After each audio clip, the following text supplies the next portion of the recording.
Assalamualaikum warahmatullahi wabarakatuh. Apa kabar semua? Hari ini masuk ke bagian 2 materi seni budaya Nusantara ya, yaitu fungsi seni budaya Nusantara. Baik, kita langsung saja. Fungsi seni tari yang pertama ya, yaitu sebagai sarana upacara, sarana hiburan, sarana pertunjukan, dan sarana terapi. Kita bahas yang pertama ya. Seni tari sebagai sarana upacara, cirinya yaitu dilaksanakan pada waktu dan tempat tertentu, bersifat sakral dan magis, dilakukan di tempat terbuka dan massal, walaupun sekarang bisa menyesuaikan ya tempat dan waktunya. Tari upacara ini merupakan bagian dari tradisi masyarakat yang berfungsi sebagai ritual. Contoh dari tari upacara yang pertama adalah tari gambuh dari Bali, kemudian yang kedua tari gantan dari Kalimantan Timur, yang ketiga ada tari bedaya Ketawang dari Keraton Surakarta. Yang kedua adalah fungsi seni tari sebagai sarana hiburan. Pada fungsi ini, tarian menitik beratkan pada segi keindahan, baik keindahan gerakan, kostum maupun iringan musik. Semua dipersiapkan untuk memberikan kesenangan bagi penonton. Contohnya adalah tari ronggeng dari Jawa Barat, tari ketuk tilu dari Jawa Barat juga, kemudian ada tari tandak dari Riau, kemudian ada tari sajojo dari Papua. Biasanya pada fungsi tari ini mengajak penonton untuk ikut menari juga. Kemudian fungsi tari sebagai sarana pertunjukan. Tari jenis ini dipentaskan dengan persiapan yang matang dari segi artistik, koreografi, interpretasi, konsepsional, dan tema yang menarik. Tari ini juga mempunyai peran untuk mengembangkan pariwisata daerah. Tarian ini biasanya diciptakan oleh koreografer untuk acara tertentu. Kemudian tariannya tidak bertahan lama dan akan terus berkembang mengikuti perubahan zaman. Yang keempat adalah fungsi tari sebagai sarana terapi. Biasanya ini ditujukan untuk penderita cacat fisik dan mental. Penyalurannya dapat dilakukan secara langsung bagi penderita cacat tubuh atau fisik, tapi untuk penderita cacat mental tidak dilakukan secara langsung. Kemudian kita lanjut ke fungsi musik. Ada 9 fungsi musik yang akan kita bahas di sini.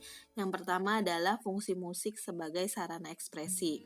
Seorang seniman akan lebih mudah untuk mengekspresikan atau mengungkapkan perasaannya melalui musik. Kemudian yang kedua, fungsi musik sebagai sarana hiburan. Secara tidak sadar, kita akan mendengarkan musik yang mewakili perasaan kita ya. Misalnya kalau kita lagi happy, lagi senang, biasanya mendengarkan musik yang ritme suaranya itu lebih cepat. Jika kita sedang sedih, biasanya kita mendengarkan musik dengan lirik-lirik yang sesuai dengan perasaan kita. Kemudian yang ketiga, fungsi musik sebagai terapi. Musik dapat digunakan untuk terapi penyakit atau kelumpuhan organ tubuh dan bermanfaat untuk menyegarkan kembali sistem otak setelah lama digunakan untuk bekerja.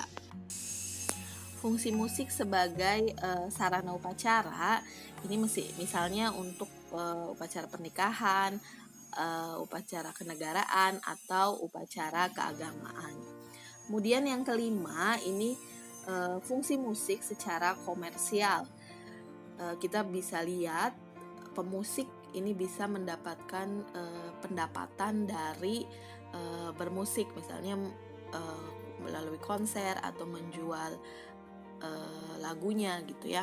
Kemudian yang keenam, ini fungsi musik sebagai sarana pendidikan. Di sekolah kita diajarkan misalnya lagu-lagu daerah, lagu-lagu nasional, dan lain-lain. Kemudian yang ketujuh, ini fungsi musik sebagai pengiring tari. Musik biasanya digabungkan dengan tarian. tarian tanpa adanya iringan musik ini kurang menarik ya. Kemudian yang kedelapan, fungsi musik sebagai sarana komunikasi. Pada zaman dulu ini biasanya memberitahu informasi ada kebakaran dan lain-lain, ini biasanya melalui kentongan atau menandakan waktu sholat itu dengan bedug gitu ya. Kemudian musik juga bisa sebagai sarana kreativitas.